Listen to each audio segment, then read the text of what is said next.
La situation d'Álvaro Arbeloa au Real Madrid suscite de nombreuses critiques depuis sa nomination au poste d'entraîneur principal au début du mois de janvier 2026. Arrivé pour succéder à Xabi Alonso, il devait incarner une nouvelle dynamique et redonner un souffle compétitif à une équipe en perte de vitesse. Pourtant, en l'espace de quelques semaines seulement, les résultats ont provoqué une onde de choc chez les supporters et dans la presse espagnole, au point que certains estiment qu'il fait pire que son prédécesseur en moins de 2 mois. Le premier coup dur est survenu en Copa del Rey. Pour son tout premier match officiel à la tête de l'équipe, le club madrilène a été éliminé de manière surprenante par un adversaire considéré comme largement inférieur sur le papier. Cette défaite, concédée sur le score de 3-2, a immédiatement installé un climat de doute autour du nouvel entraîneur. Être sorti dès l'entrée en lice dans une compétition nationale est vécu comme une humiliation pour une institution habituée à viser le trophée chaque saison. La situation ne s'est pas améliorée sur la scène européenne. En UEFA Champions League, une lourde défaite face au Benfica, 4-2, a fragilisé la position du club dans la course à la qualification pour les 8e de finale.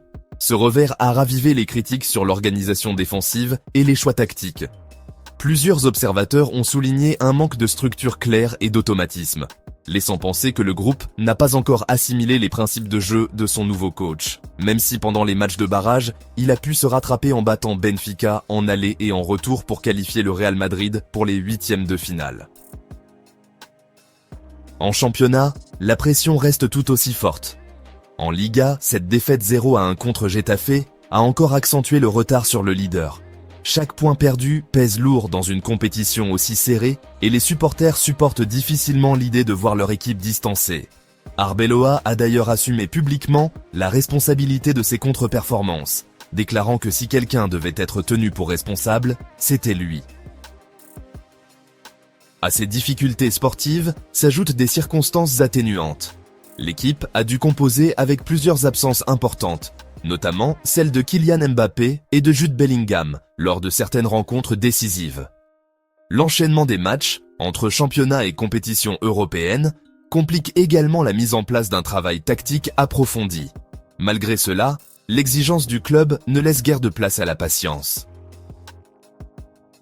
La comparaison avec Xabi Alonso est devenue inévitable.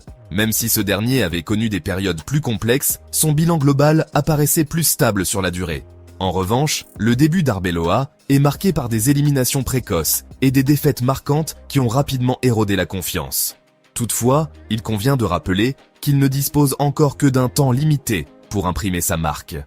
Dans un club de cette dimension, quelques semaines suffisent pour faire naître la crise, mais il faut parfois davantage pour bâtir un projet solide. L'avenir dira si cette période difficile n'était qu'une phase d'adaptation ou le signe d'un problème plus profond.